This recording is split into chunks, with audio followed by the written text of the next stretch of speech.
잠언서 16장 할 차례인데요. 16장 1절부터 9절까지가 한 문단입니다.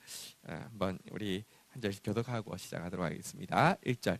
마음의 경영은 사람에게 있어도 말의 응답은 여호와께로부터 나오느니라.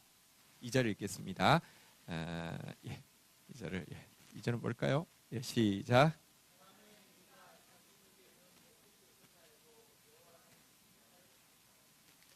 너희 행사를 여호와께 맡기라. 그리하면 내가 경영하는 것이 이루어지리라.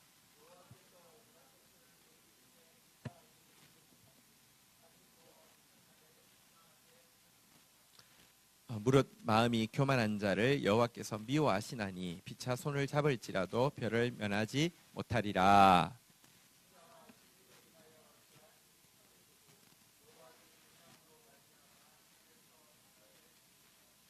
사람의 행위가 여호와를 기쁘시게 하면 그 사람의 원수라도 그와 더불어 화목하게 하시느니라.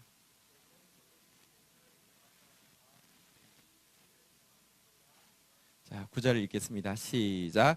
사람이 마음으로 자기 길을 계획할지라도 그의 걸음을 인도하시는 이는 여호와시니라. 아멘. 우리 잠언서 묵상하고 있는데 일단 잠언서를 바르게 묵상하기 위해서 핵심은 일단 한번 따라하겠습니다. 하나님의 말씀임을 믿으라.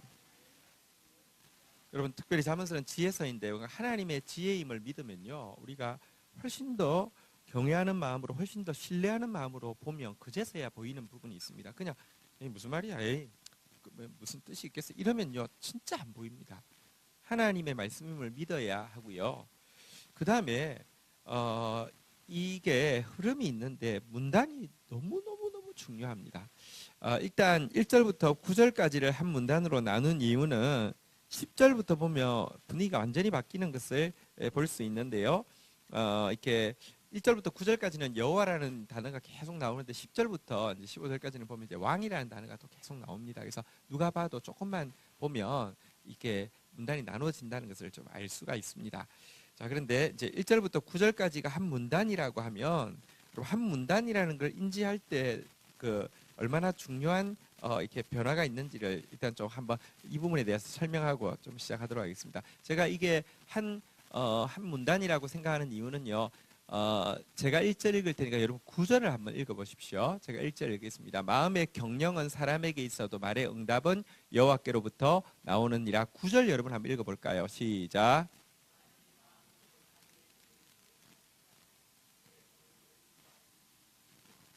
자, 보면 1절하고 9절이 같은 내용임을 알 수 있습니다. 보시죠.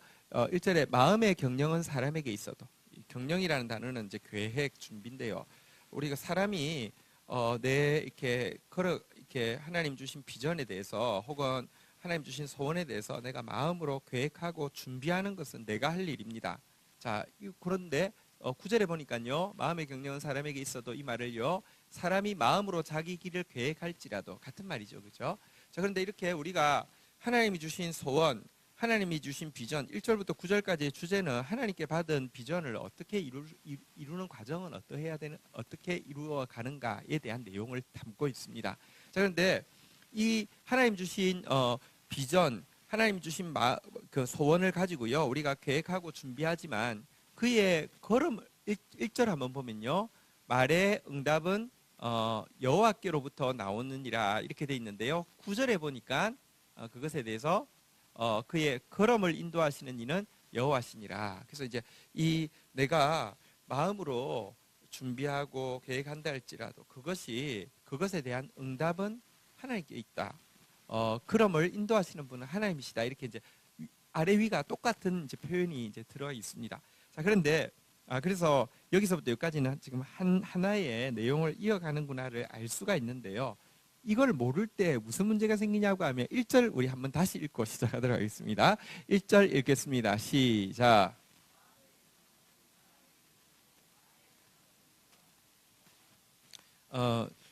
아까 9절과 빗대어서 이제 볼 때 분명히 말의 응답은 여호와께로부터 나오느니라, 이 말은 뭐냐고 하면 나한테 하나님 주신 소원, 비전이 있다 할지라도 그것이 응답되는, 예를 들면 시간이랄지 방법이랄지 범위랄지 이 모든 것은 여호와께서 결정하시고 주도하신다 이 내용인데 문제는요.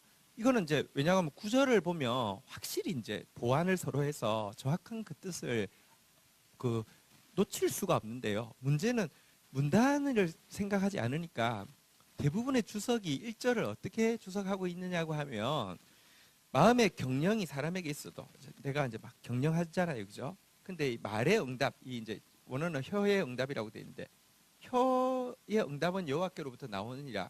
이게 뭐라고 해석하냐면 내가 잔뜩 이런 말을 해야지, 내가 프레젠테이션한테 이 말 해야 되지, 이걸 막 준비했다가 하더라도 딱 선자리에서 말이 튀어나오는 거는 하나님께서 주도하신다 이런 식으로 주요한 주석들은 다 그렇게 해석을 하고 있습니다.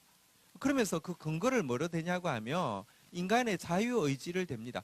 사람 마음에 생각을 하게 하셨으면 그거 그럼 하나님이 다 알아서 다 할 것 같으면 생각은 왜 하게 하셔? 자유의지를 주셨는데 그 말이 아니라 이거는 앞장에 보면 지혜에 대해서 시적절한 때 말하는 걸 지혜라고 했잖아요, 그죠? 그러니까 적절한 시간에 적절한 내용으로 말하는 걸 지혜라고 했는데 그 지혜를 내가 아무리 생각해도 하나님이 딱 혀를 움직여서 그때 주신다 이렇게 이제 주요한 주석들이 주로 해석을 하고 있습니다. 노력은 가상한데 문제는 이게요. 이제 이렇게 해석해 놓고 나면 밑에 나오는 구절하고 하나도 연결 관계가 이제 2절, 3절, 4절, 5절, 6절, 7절, 8절 아무 상관이 없어지는 것도 문제지만 그 주석 자체로 예를 들어 가끔 그럴 때가 있어요. 내가 아무리 잘 준비해도요. 내가 정말 설교 준비를 잘 했어요. 근데 어느 날 설교를 하러 딱 섰는데 하나님이 입을 딱 닫고는 그 말 못하게 할 때가 있어요. 그걸 저도 느껴요. 근데 그런 특수한 경험에 대한 이야기가 지금 이 1절이냐? 그렇지 않습니다. 그런 일이 없다는 게 아니라 지금 이제 이 1절은요. 지금 9절까지 이어지는 내용의 첫 단추인데요. 그래서 근데 어쨌든 이게 문단을 나눈 상태에서 앞뒤를 재면은 이렇게 해석할 수가 없고 다시 또 이야기하지만 하나님 주신 비전이라도 하나님 주신 소원이라도 그것이 이루어지는 뭐 시간, 방법, 그 범위, 뭐 크기 말이죠. 뭐 비전이 이렇게 크게 이루어질 수도 있고 이렇게 이루어질 이런 것은 여호와께서 결정하신다. 이게 1절의 바른 해석입니다. 이제 이게 문단이 중요하다는 이유인데요. 자, 왜 하나님께서 우리에게 바른 하나님 주신 소원이라고 하면 하나님 주신 이렇게 비전이라고 하면 내가 막 꿈꿀 때 막 사실 여기에 경영이라는 게 계획 준비라는 뜻인데 막 계획할 때 막 설레이기도 하고요. 준비할 때 신도 나는데 계획한 대로 준비한 대로 이루어지면 좋지 않겠습니까? 하나님이 어차피 주신 것인데 또 바른 것인데 자 그런데 왜 하나님께로부터 응답이 나오느냐고 하면 2절 한번 읽어보도록 하겠습니다. 2절 같이 읽겠습니다. 시작. 사람의 행위가 자기 보기에는 모두 깨끗하여도 여호와는 심령을 감찰하시느니라. 여러분 우리가 하나님이 주신 비전을 받았다 할지라도 다시 말합니다. 하나님 주시지 않은 비전 이야기하는 거 아닙니다. 하나님이 주신 소원을 받았다 할지라도 다시 말합니다. 하나님 주시지 않은 소원도 많이 들어올 수 있습니다. 신자 안에. 근데 그거 말고 이걸 받았고 그것에 대해서 내가 계획할 때 내가 준비할 때 나름 참 내가 사심도 없고 내가 잘못된 방법도 안 쓰고 내가 진짜 그 하나님 주신 지혜를 가지고 꼼꼼하게 잘했어라고 생각한다 할지라도 사람에게가 자기 보기에는 모두 깨끗하여도 이게 자기 중심이기 때문에 내가 하는 것은 웬만하면 괜찮아요. 남이 하는 것은 웬만하면 잘못됐어요. 이런 원죄가 너무 강하기 때문에요. 하나님이 우리가 원하는 뜻대로 되지 않게 하실 뿐만 아니라 사실 지나서 보면 우리에게 나오는 제일 많은 감사가 한번 따라하겠습니다. 하나님 내 뜻대로 안 된 것을 감사합니다. 큰일 날 뻔했습니다. 진짜 이게요. 시간 지나면 항상 하게 하는 고백입니다. 내 보기에는 깨끗한데 하나님은요. 심령까지 중심까지 좌우의 날성검처럼 그래서 심령과 골수를 쪼개서 정확하게 그 의도를 숨어 있는 것까지 다 알기 때문에 절대로 우리 뜻대로 우리의 비전이 우리 뜻대로 우리에게 주신 소원이 이루어지게 하지 않는다 이 말입니다. 자 그렇다면 하나님이 일단 우리에게 소원을 주셨어요. 비전을 주셨어요. 그런데 그것이 이루어질 시기, 방법, 그 크기에 대해서는 내가 지금 뭐 생각은 할 수 있지만 솔직히 내가 지금 생각하면서 문제 없다고 생각해도 문제 있을 수 있잖아요. 그러면 어떻게 이런 비전을 받았을 때 일단 기본적으로 우리는 어떻게 해야 되겠습니까? 3절 한번 보도록 하겠습니다. 같이 한번 읽도록 하겠습니다. 읽겠습니다. 시작. 너의 행사를 여호와께 맡기라. 그리하면 내가 경영하는 것이 이루어지리라. 그러니까 하나님이 뭔가 우리에게 소원을 주시고 열의를 주시고 비전을 주셨다고 하면 여러분 그게 하나님 거 맞다고 하면 여러분 그 과정에 대해서도 다시 이야기합니다. 그 시간에 대해서도 그것이 이루어지는 방법에 대해서도 그것이 이루어지는 범위에 대해서도 전부 다 하나님께 그냥 맡겨 놓으십시오. 그러면 하나님께서 이루어 주시는데 하나님께 맡겨 놓고 하나님이 이루시면요 여러분 생각보다 훨씬 더 아름답게 하나님께서 이루십니다. 그래서 일단은 여러분들에게 선한 소원이 생겼다 할지라도 그 모든 과정에 대한 주권을 하나님께 맡기라고 부탁을 하고 있습니다. 너는 범사에 내 명철을 의지하지 말고 여호와를 의뢰하고 맡기라고 지금 이제 부탁하고 있는 내용인데요. 자 이렇게 딱 맡겨놓고 나면 우리의 비전이 이루어지는 과정이 어떠한지를 자 4절 한번 보도록 하겠습니다. 같이 한번 읽도록 하겠습니다. 읽겠습니다. 시작.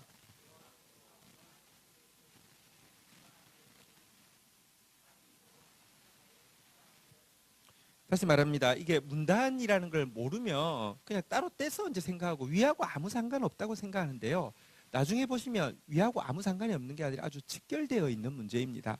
무슨 말이냐고 하면 지금 이제 위에 주제가 뭐라고요? 하나님 주신 비전, 하나님 주신 소원이 이제 생겼을 때 어떻게 해야 되느냐, 또 하나님께서 그 경영하는 것을 이루신다고 했는데 어떻게 이루시느냐 프로세스에서요. 하나님이 우리에게 소원을 주시면 반드시 한번 따라하겠습니다. 악한 날, 악한 날.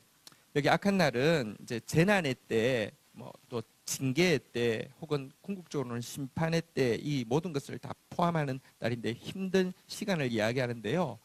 하나님이 주신 비전이 맞다고 하면 꼭 기억하십시오. 악한 날이 있을 것입니다. 재난의 때, 연단의 때, 징계의 때, 심판의 때가 있을 것입니다. 바로 이때를 위해서 조교가 준비되어 있는데요.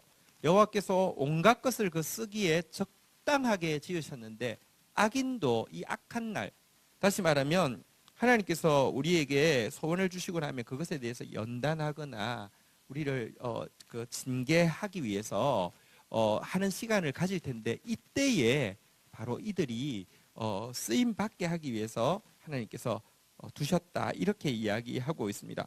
아니 왜 하나님이 주신 비전인데 왜 처음 나오는 게 격려가 아니라 연단이고 징계일까요? 하나님은요 하나님의 것을 천국의 것을 받으실 것인데 하나님의 것 천국의 것의 특징은 뭐냐고 하면 변하지 않는다는 것입니다. 영원한 것입니다.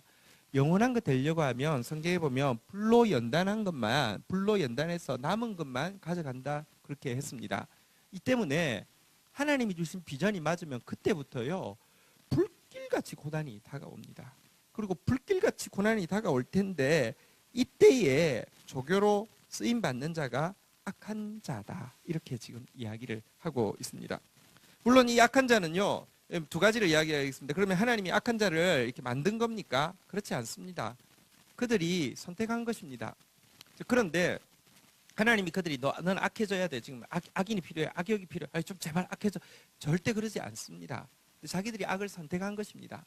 자 그러면 야 하나님이 하나님 백성이 이렇게 나아가야 되는데 악인이 생긴 게 하나님의 뜻에 방해가 되느냐? 아니요. 그것마저도 그 위에서 통치하셔서요. 이 사람이 이 하나님의 소원과 비전을 받은 사람이 하나님의 소원과 비전을 이루는 과정에 연단의 도구로 사용되어지게 한다는 것입니다. 그러다가 나중에는 진짜 악한 날, 다시 말하면 심판의 날에 공의로운 형벌의 대상이 되게 하실 것인데요.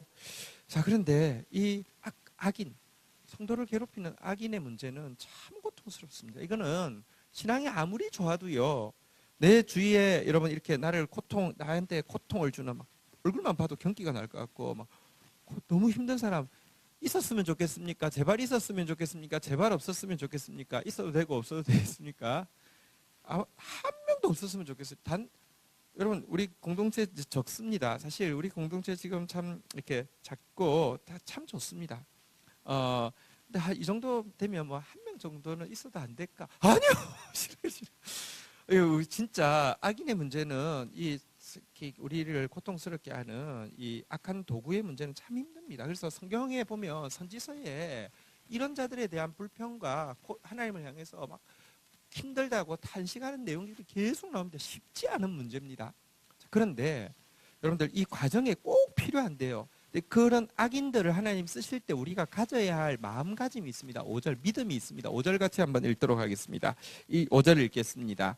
5절 시작. 무릇 마음이 교만한 자를 여호와께서 미워하시나니 피차 손을 잡을지라도 별을 면하지 못하리라. 자, 그런데 이렇게 성도를 하나님 연단하는 도구로 사용되는 악인을요, 여기서 보니까 마음이 교만한 자라고 지금 이제 바꾸어서 설명하는데요. 이들은 하나님께서 미워하고 계시고요.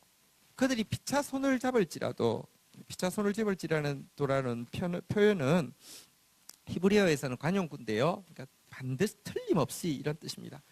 하나님 미워하셔서 틀림없이 벌을 면하지 못한다 이렇게 이야기하고 있습니다.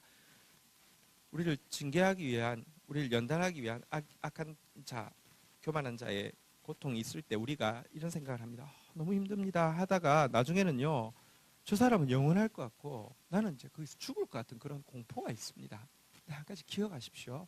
여러분 이 연단 가운데 있을 때 여러분들이 이 불과 같은 연단이라고 하는데 그러니까 불같이 힘듭니다. 맞습니다. 힘든 거 맞는데요. 반드시 저들에 대해서 하나님 미워하시고 반드시 저들은 여기 피차 손을 잡을지라도가 틀림없이라는 단어의 관용구거든요. 근데 틀림없이 벌을 면하지 못하리라는 사실을 믿어야 됩니다. 성경에 보면 악인이 의인을 괴롭히는 것에 대해서 가장 많이 탄식하고 있는 성경이 뭐냐고 하박국서죠. 하박국서에 보면 악인이 나보다 더 악한 악인을 통해서 왜 나를 징계하십니까? 우리가 악인인 거 알겠습니다. 하나님이 우리 유다가 악을 범한 거 알겠는데 보니까 바벨론은 우리보다 더 악한데 어떻게 저것 통해서 우리를 치실 수 있습니까? 이게 이제 그의 항변이죠. 근데 그에 대해서 하나님께서 하셨던 답이 무엇입니까? 한번 보도록 하겠습니다. 하박국서 2장 4절 한번 보실까요? 하박국 2장 4절 같이 한번 읽도록 하겠습니다. 같이 읽겠습니다. 시작.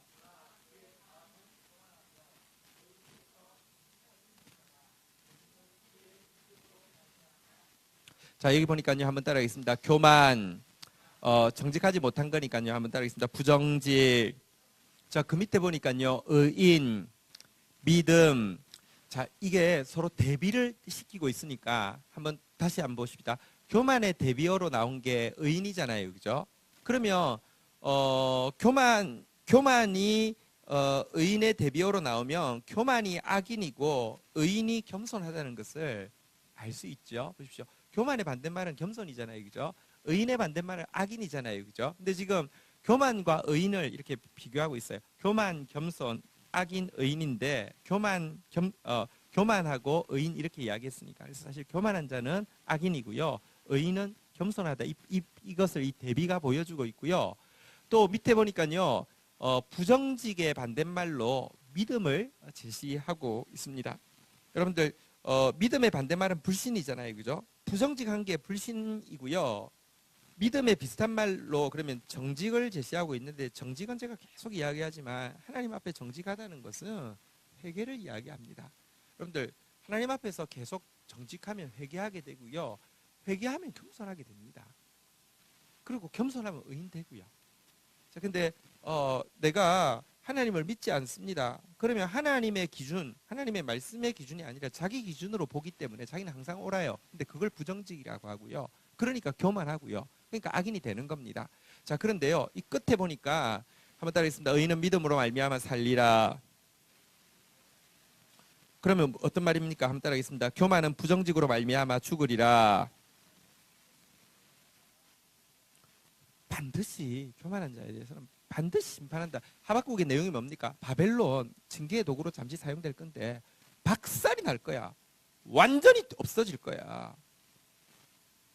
그 내용이 하박국서의 내용입니다. 어쨌든 우리가 하나님 비전이 주셨을 때 여러분 너무 막 방방 뜨거나 자랑질하지 마십시오. 비전이 자기인 것처럼 자랑하는 것처럼 어리석은 게 없습니다. 자랑하는 순간 여러분 안 이루어집니다. 내가 비전을 자랑하는 사람은 안 이루어진다고 안 이루어짐을 예약한 거나 다름없습니다. 비전이 자기 겁니까? 하나님 주신 것이죠. 자, 그런데 여러분 비전을 또 자랑하지 않아야 되는 이유가 뭐냐고 하면 반드시 불같은 연단이 있을 것입니다. 만만치 않습니다. 정말 만만치 않습니다. 저는 특이하게 어쨌든 23살에 문서사역에 대한 비전을 받고 지금까지 거의 30년을 꾸준히 해오고 있습니다. 근데 받고 나서 그때부터요 와 사람이 이러다 죽는구나 싶을 정도로 불같은 시험이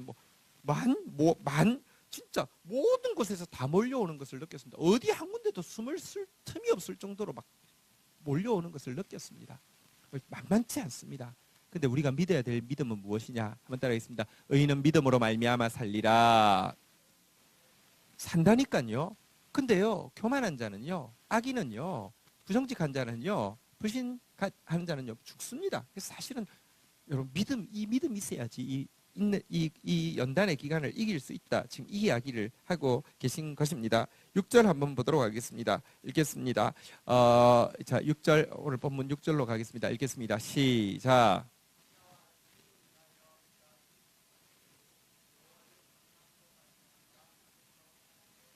우리가 비전이 있을 때 제일 처음 찾아오는 게 불같은 시험입니다. 근데 이 연단 가운데 첫 번째 믿어야 될 것은 이들을 하나님이 징계의 도구로 사용하시지만 교만한 자는 반드시 멸망당한다는 사실을 믿어야 되고요. 두 번째는 적극적으로 연단 가운데 있을지라도 한번 따라하겠습니다. 인자와 진리로 인자한 말을 가지고 또 성실한 태도를 가지고 내가 그 시간을 버텨 나가야 합니다. 사람들에 대해서 내 주위에 있는 사람들에 대해서 인자한 말 또 성실한 태도를 가지고요.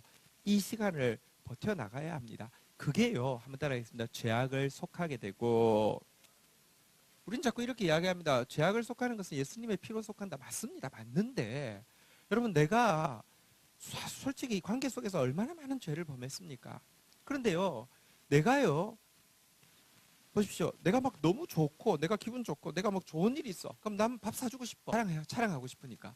그리고 남 밥 사주는 게요. 남이 날 부러워하는 눈빛을 보면서 뭐 이렇게 자랑질하고 싶으니까 그거 말고요.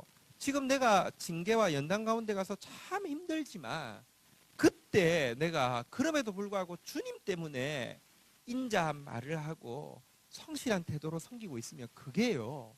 내가 그 사이에 관계 속에서 행했던 수많은 죄악에 대해서요. 내가 값을 갚아주고 있는 것이 된다는 것입니다. 이게 성경에서 가르치는 가르침인데요. 우리는 자꾸 예수님이 죄를 사해주지 무슨 인자와 진리로 죄를 씻는다고? 이건 공로주의고 이건 행위고 그렇지 않습니다. 연단 기간에 여러분 그냥 참자 이러지 말고 가장 힘든 그 순간이 다른 사람에게 인자를 베풀 시간, 성실을 보일 시간이 되어야 된다고 이야기하고 있습니다. 한번 또 따라하겠습니다. 여호와를 경외함으로 악에서 떠나게 되느니라. 여러분 연단이 힘든 이유가 뭐냐고 하면 이거 하나님이 주신 것은 연단이지만 사단은 이것을 우리에게 시험이 유혹이 되게 하죠. 하나님 섬겨봐도 소용없잖아. 아니 하나님 너한테 비전 주고 나니까 이런 일이 생기잖아. 그냥 떠나버려. 그냥 죄나 지어버려. 스트레스 풀어. 이러면서 자꾸 시험을 줍니다. 근데 이 유혹을요 이기는 길은요 이 기간에는 이 연단 기간에 유혹을 이기는 길은 경외함밖에 없습니다. 경외해야지 악을 떠나고요. 인자와 진리를 행해야지 내가 과거에 관계 속에서 지었던 많은 죄악에 대한 속건 제물을 드리게 되는 것입니다. 그러므로 연단 기간에 진짜 성실함으로 또 이렇게 사랑으로 옆에 있는 사람들을 돌보라고 이야기하고 있습니다. 여러분 절대 이런 사람 되지 마시고 나도 힘든데 이러지 마세요. 힘든 그때가 여러분이 지금 테스트 받고 있는 때예요. 여러분들 보십시오. 여러분의 비전은 왜 이루어집니까? 여러분 잘난 맛에 이루어집니까? 여러분 높여주려고 이루어집니까? 결국은 인자와 성실을 베풀게 하기 위해서 이루어지는데 여러분이 힘들 때 그때 하고 있는 사람 일해야지. 여러분에게 그것을 마음껏 할 수 있는 게 주어졌을 때에도요 하지. 여러분들 그러니까 진짜 제일 어려울 때 그 사람의 본성이 드러나는 겁니다. 하나님은요. 그래서 연단하는 겁니다. 하나님은 딱 그 아까 그 2절에 이야기하셨잖아요. 심령을 감찰한다 그러는데 심령을 감찰하기 위해서요. 힘든 시간을 보고 계신데요. 힘든 시간에 인자와 진리를 가진 사람 되기를 축복합니다. 성경에 보면요. 느부갓네살의 특별한 인물입니다. 사실은 느부갓네살은 두 가지 면에서 특별한데요. 예루살렘 성전을 무너뜨렸다는 것은 그 당시로는 교회가 지금으로 치면 딱 한 군데밖에 없는 곳입니다. 하나님이 임재하는 교회는 그걸 무너뜨렸으니 전 세계에서 교회를 말살시킨 인물입니다. 대단한 인물이죠. 그러니까 진짜 악의 화신과도 같겠죠. 그런데 다니엘서에 보면요, 바로 그 절대 권력자인 느부갓네살에게 하나님이 3차례나 찾아오셔가지고요, 그의 입으로 하나님이 온 우주의 절대자시고, 아니 절대자일 뿐만 아니라 가장 선하신 분이시고 이렇게 이제 고백하게 하는데요. 이 과정 가운데 두 번째 그가 이제 다시 이제 그가 정신병자가 좀 되잖아요, 그죠? 이것에 대해서 이제 꿈을 꾸게 되었을 때 느부갓네살에게 다니엘이 이렇게 권면을 합니다. 한번 보실까요? 다니엘서 4장 27절 한번 보시겠습니다. 다니엘서 4장 27절 한번 보시겠습니다. 같이 한번 읽도록 하겠습니다. 시작.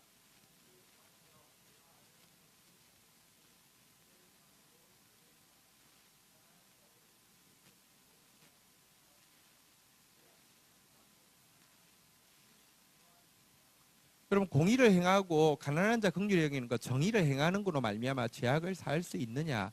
다시 이야기합니다. 궁극적으로 우리가 그러면 저거 행하고 있으면 용서받아서 구원받을 수, 그런 뜻이 아닙니다. 우리 예수 그리스도의 보혈 없이는 용서받을 수 없는 존재입니다. 그런데요, 예수 그리스도의 보혈로 구원받은 사람이 해야 될 것, 지금 느부갓네살은 하나님이 역사의 주권자이심을 자신이 드러내기 위해서요, 교회가 존재하지 않는 시대에 온 세상 교회를 무너뜨린 사람 위에, 그래서 그의 제국 위에 하나님이 계신다는 것을 보이기 위해서 특별히 지금 긍휼로 지금 개입하고 있는 사람인데요. 하나님이 지금 당신에게 긍휼을 개입하고 있을 때에 공의를 행함으로, 정의를 행함으로 죄를 사하소서, 이게 지금 가르침인데요. 어쨌든 여러분들, 우리 연단의 기간은 인자와 진리를 행할 기회입니다.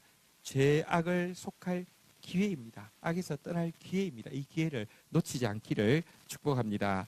실은 요한 1서에 보면요, 요한 1서의 주제가 무엇이냐고 하면 구원의 확실한 증거가 무엇이냐, 두 가지를 제시합니다. 첫 번째는 죄악에서 떠나는 것이고요, 두 번째는 형제를 사랑하는 것 보니까 저 사람이 구원받은 사람이구나, 죄악에서 점점 떠나는 것 보니까 구원받은 사람이구나, 이렇게 이야기하는데요. 어쨌든 여기서 이 연단 기간에 죄악을 떠나고 이렇게 형제를 사랑하라, 이렇게 이야기하고 있는 내용을 보게 됩니다. 자, 7절 한번 보도록, 16장 7절 보도록 하겠습니다. 왜 하나님께서 연단을 주시고 연단 가운데서도 힘들어 죽겠는데 인자와 진리를 베풀라고 하십니까? 같이 한번 읽도록 하겠습니다. 시작.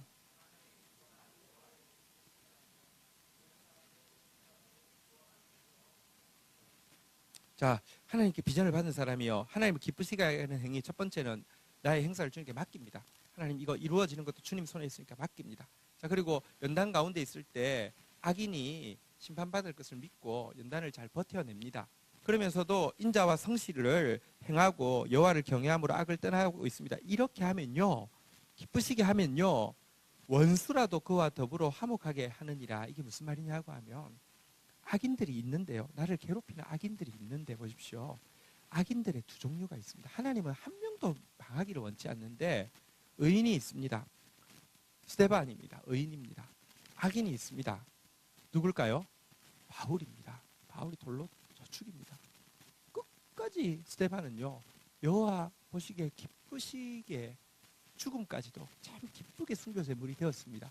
이럴 때 돌로 쳐 죽인 대부분의 사람들은 진짜 이제 나중에 심판받겠지만, 그 중에 한 악인이었던 바울은요, 원수였는데요, 진짜 하나님과 원수였고 스데반과 원수, 돌로 쳐 죽인다는 것은 보통 맨정신으로 할 수 있는 게 아니잖아요, 그죠? 그런데도요, 그의 아름다운 행위 자체가 그가 하나님과 화합할 수 있도록, 화목할 수 있는 계기가 되게 되었다는 것을 우리가 보게 되는데요.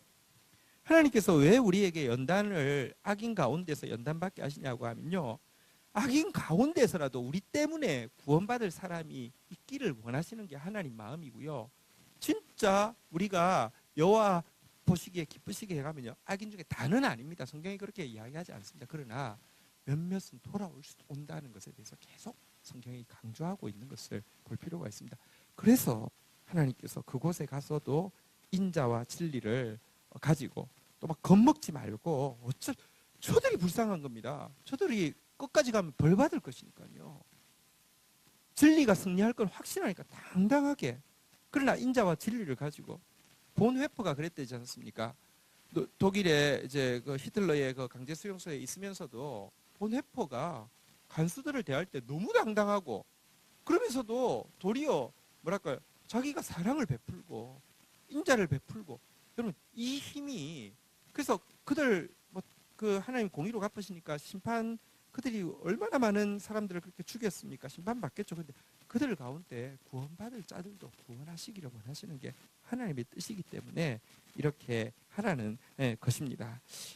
그래서 도리어 가시밭에 백합화, 예수 향기 날리니 그랬는데 한번 보십시오.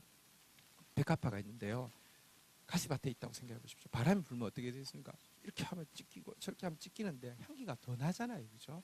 내가 지금 원수 가운데, 악인 가운데, 교만한 자 가운데 연단 비전을 받아도 연단하신다니까요. 근데 연단하는 과정에서요, 도리어 이렇게 하면서 도리어 이 하나님의 향기를 드러내서 그들 가운데 구원받을 자를 하나님과 화목하게 할 수 있다. 이렇게 지금 가르치고 있는 것입니다. 자, 8절 한번 보도록 하겠습니다. 자, 같이 한번 읽도록 하겠습니다. 이제 9절까지니까 거의 다 됐네요. 8절 읽겠습니다. 시작.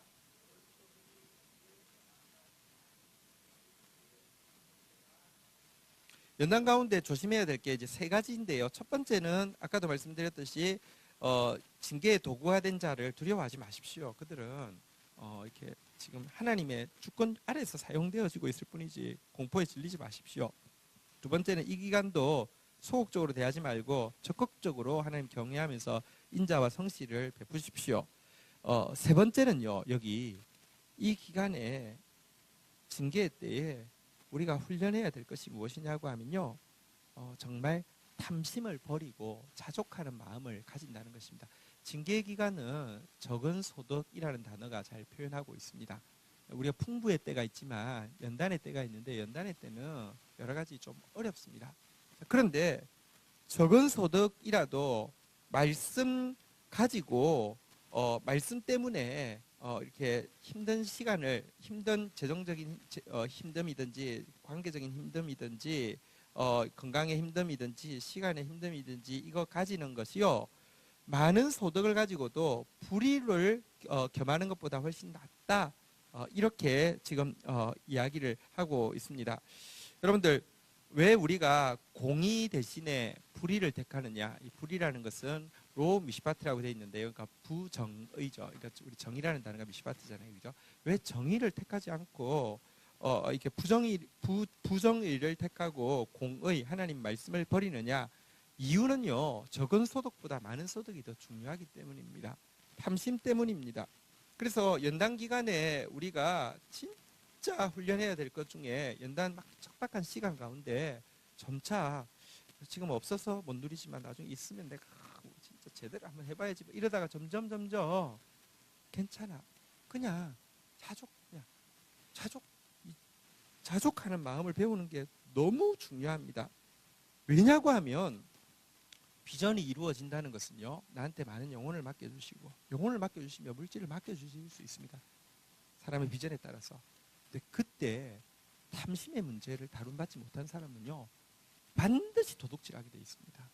지금 보면 뭔가 하나님을 위한 비전이라고 이야기했다고 그 비전이 이루어졌다고 간증하는 사람들, 그 사람들 보면 대부분 무슨 기관들, 회사, 무슨 있는데요. 주로 넘어지는 문제가 뭐냐면 탐심의 문제, 돈 문제. 진짜 돈에 대해서 여러분 너무너무 많이 넘어지고 있습니다. 하나님께서 적은 소득의 시간에 우리로 훈련하게 하시는 것은요, 우리 한번 보도록 하겠습니다. 디모데전서 6장 6절부터 한번 볼까요? 디모데전서 6장 6절입니다. 디모데전서 6장 6절. 자, 교독을 하겠습니다. 그러나 자족하는 마음이 있으면 경건에 큰 이익이 되느니라. 7절 읽겠습니다. 시작.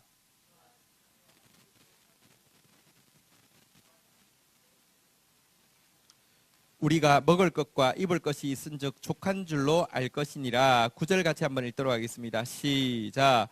부하려 하는 자들은 시험과 올무와 여러 가지 어리석고 해로운 욕심에 떨어지나니 곧 사람으로 파멸과 멸망에 빠지게 하는 것이라. 10절도 한번 읽어볼까요? 같이 읽겠습니다. 시작. 돈을 사랑함이 일만 악의 뿌리가 되나니 이것을 탐내는 자들은 미혹을 받아 믿음에서 떠나 많은 근심으로써 자기를 찔렀도다. 여러분, 먹을 거, 입을 거 있죠? 자, 다 오늘 다 드셨죠? 그리고 다 옷도 다 잘 입고 오셨고, 그죠? 그러면 진짜 족한 줄 아십시오. 차 좀 더 좋다고, 아니 차 한 대 있다가 두 대 있다고. 어떤 사람들 뭐 차 수집하는 사람은 20대 30대 있잖아요. 제가 계속 이야기하지만 20대 30대 있다고 두 대를 같이 타고 다닐 수 있습니까? 그럼 뭐 밥 이렇게 돈 많다고 밥을 하루에 뭐 100끼를 먹을 수 있습니까? 별거 아니에요. 근데 여러분, 이 탐심이 딱 들어오면요, 비전이 이루어지는 것보다 더 무서운 거, 사단이요, 우리가 비전이 이루어지는 거 별로 안 무서워합니다. 비전 딱 들어오고 나서 비전 막 자랑하고요, 그 다음에 조금 이루어지고 나도요, 막 침소봉대해가지고 그거 자기 막 이룬 것에 대해서 간증하는 게 주업인 사람들도 있어요. 그리고 나서는요, 뭐 하냐면 뒷돈 챙기고. 여러분, 이런 일들 너무 많이 보기 때문에 사단은 비전 이루어지는 거 하나, 비전 이야기하는 사람 안 무섭고요, 비전 이루어졌다고 하는 사람 더 안 무섭습니다. 근데요, 진짜 자족하는 마음이 있으면 경건에 큰 이익이 있느니라. 경건의 능력이 어떤 사람에게 나타나느냐? 진짜 자족하는 마음, 돈으로부터 자유로우면요, 그때부터는요, 진짜 하나님이 뭘 맡기셔도 할 수 있습니다. 그리고 작은 것에 충성된 자가 큰 것에 충성되고, 남의 것에 충성되지 않은 자는 참된 것을 맡을 수 없다 그러는데, 작은 것이 물질이고요, 남의 것이 물질입니다. 물질은 제일 작은 겁니다. 물질 가지고 여러분 사랑을 살 수 있습니까? 물질 가지고 한 영혼이라도 살릴 수 있습니까? 남의 것입니다. 있다가 없어집니다. 돈은 돌고 도는 것입니다. 그런데요, 진짜 이렇게 그 지극히 큰 거는 영혼이고요, 참된 것 영혼인데요, 이거 맡으려고 하면 연단의 기간에, 힘든 시간에 여러분 진짜 이 자족의 비결, 돈을 진짜 가장 작은 것으로 여길 수 있는 훈련을 해야 합니다. 제가 보니까 근데 거꾸로 돌아가더라고요. 그런 분들 계세요.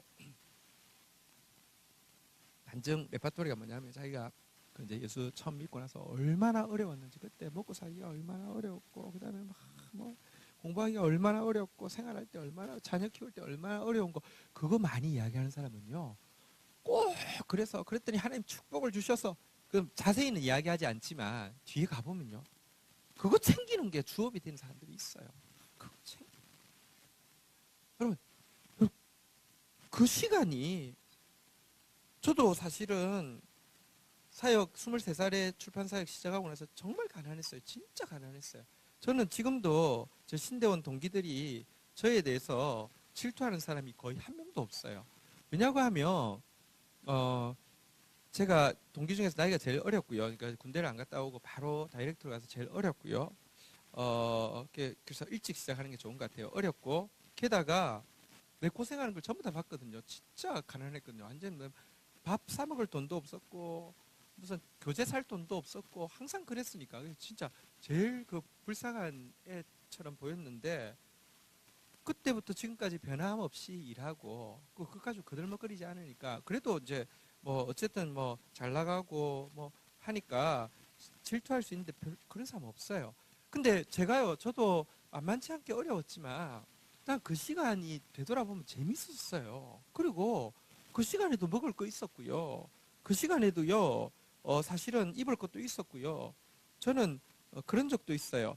한 번은 이제 그 인쇄소에서 이제 그 돈을 달라고 연락이 왔는데, 사실은 그 거의 두 달에 한 번씩 이제 책을 돈 없는 상태에서 이제 내는데, 꼭꼭 그렇게 채워져서 그 우리 거래하는데도 피해를 안 주고 항상 이렇게 왔었어요. 근데 돈이 이래도 저래도 없어요. 근데 내가 지금 이렇게 자꾸 전화 오고 하니까 미안한데 돈이 방법이 없어요. 근데 제가 얼마나 바보였을까요?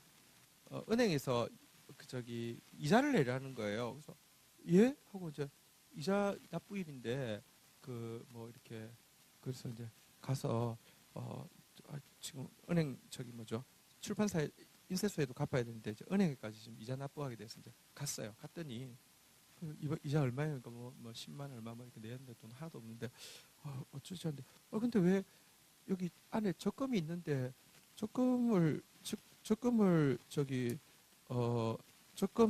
적금이 있는데 빌린 돈보다 훨씬 많이 있는데 왜 적금을 이렇게 안 하고 그러세요? 그래서 나는 근데 그때까지 적금이 있는 줄을 몰랐어요. 그래가지고 적금 깨가지고 이자 갚고 나서 인쇄소 돈 다 갚았어요. 근데 이제 돈을 가지고 와서 사무실에서 뿌리면서 와 부자다 그랬는데 바보죠. 그러니까 얼마나 관리를 잘 못했으면 적금이 있는 줄도 몰랐을까요? 근데 어쨌든 그래도 재밌었어요. 그리고 살아보니까요, 이래도 살고 저래도 살아요. 하나도 중요한 거 아니에요. 나처럼 돈 없이 사는 사람도 없다 싶을 정도로 없이 살았어요. 왜냐하면 외호 한 800만 원씩 인쇄비가 들어가는데 나는 한 명한테도 찾아가서 돈 이야기 해본 적 없고요. 왕의 아이들 공짜였고 무료였고요. 그러니 어려울 수밖에 없죠. 근데 어려웠는데 재밌었어요. 그리고 그래서 앞으로 이래 살아도 재밌겠다. 저 진짜로. 근데 여러분 힘든 시간이 자족의 훈련을 배우는 시간이 되고 나면요, 많이 맡겨주셔도 탈이 안 나는데 힘든 시간이 막 인내의 훈련을 배워가지고 그래 나중에 한번 주시면 내가 한번 그래가지고 그런 사람요. 뭐 어떤 목사는 지금 막 문제가 되는 목사는 화장실 변기도 금으로 만들었다네요. 누가 이제 공사를 해준 사람이 그런 이야기를 하더라고요. 그러다가 앉아 보니까 차가워서 또 바꿨대요. 네, 거기서 많이 하라고 그러세요. 근데 이게 여러분 그래서 주님께서 계속 경고하고 있는 겁니다. 적은 소득에 봉기를 겸하는 것이 많은 소득이 불의를 경하는 것보다 나으니라. 여러분 이게 나으니라의 아멘이 되시기를 바랍니다. 앞으로도 계속 말씀 쫓아가기 위해서 가난을 택해야 된다고 하면 말씀 버리고 정의, 약한 자 돌아보는 것 버리고 부유를 택하는 것보다 100번이면 100번 다 그 길 택할 수 있는 마음가짐이 있어야지만 주님이 많은 거 맡겨주십니다. 그런 사람 되시기를 바랍니다. 9절 마지막으로 읽고 마치도록 하겠습니다. 같이 읽겠습니다. 시작.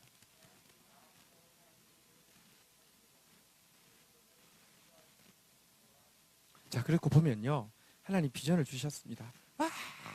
이렇게 계획을 합니다. 준비를 합니다. 하나님 이렇게 이루어 주시옵소서 이렇게 이야기합니다. 근데요, 하나님이 이 중심을 내가 다 아는데 그냥 통째로 나한테 맡겨. 그냥 가만히 있어. 예. 맡겼더니요, 그때부터 막 연단이 옵니다. 연단 가운데서 막 죽을 것 같았는데 오직 의인은 믿음으로 말미암아 살리라 그러면서요, 교만한 자는 죽을 것이지만 의인은 믿음으로 믿습니다. 그리고 근데 내가 고통을 당해봐야지 고통 당하는 사람 사정도 알아요. 그래서 인자를 베풀고요, 진실을 베풀고요, 경외함으로 악을 떠나고요. 그러는 가운데 진짜 나를 고통스럽게 하는 사람이 동력자가 되고 예수의 제자가 되는 그런 경험을 보면서 한 영혼을 얻는다는 게 이런 행복이구나, 이것도 맛보게 되고요. 그러고 있으면서 또 그런데도 해결이 잘 안 되고요. 특별히 막 이렇게 좀 막 삶이 핍절하고 이런 시간들이 있어요.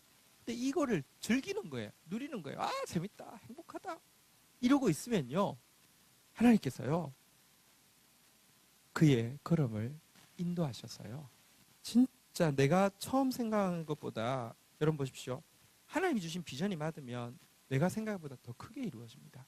내 비전이면요, 내가 생각보다 작을 뿐더러 참 비천하고 남들에게도 시간 조금만 지나고 나면 속일 수는 있습니다. 잠시는 멋지게, 여러분 그 유리 조각도 이렇게 빛이 나잖아요, 그죠? 속일 수는 있지, 보석처럼 빛이 나지만 속일 수는 있지만 조금 지나면 비천해지는데요, 하나님이 주신 것은 영원토록 변하지 않습니다. 진짜를 주십니다. 그렇게 하나님께서 인도하시는 것을 경험하게 될 것입니다. 그런 저와 여러분들 되시기를 주의 이름으로 축복합니다. 주신 말씀 가지고 우리 주님 앞에 나가서 기도하는데요, 성경 펴놓고 기도하셔도 됩니다. 한 절 한 절에 오늘 나에게 주신 말씀이 있으면 반응하면서 기도하며 나가도록 하겠습니다. 함께 기도하시겠습니다. 하나님, 우리에게 주신 약속은 반드시 이루어지고 또 영원한 것으로, 아름다운 것으로 이루어 주시겠다는 주의 약속의 말씀 오늘도 받습니다. 이 일을 믿을진데 하나님께 맡기고 오늘 하루 한 걸음 또 겸손한 자로 또 정직한 자로 또 하나님 앞에서 인자와 또 성실을 베푸는 자로 그리고 탐욕을 제하고 자족하는 자로 진짜 넉넉한 물질의 축복의 통로가 되어질 수 있는 자로 살아가는 저희들 되어지게 인도하여 주시옵소서.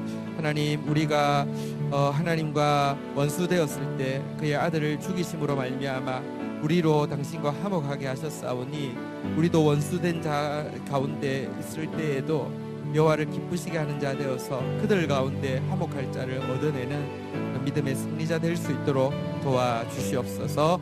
예수 그리스도의 이름으로 기도 올립니다. 아멘.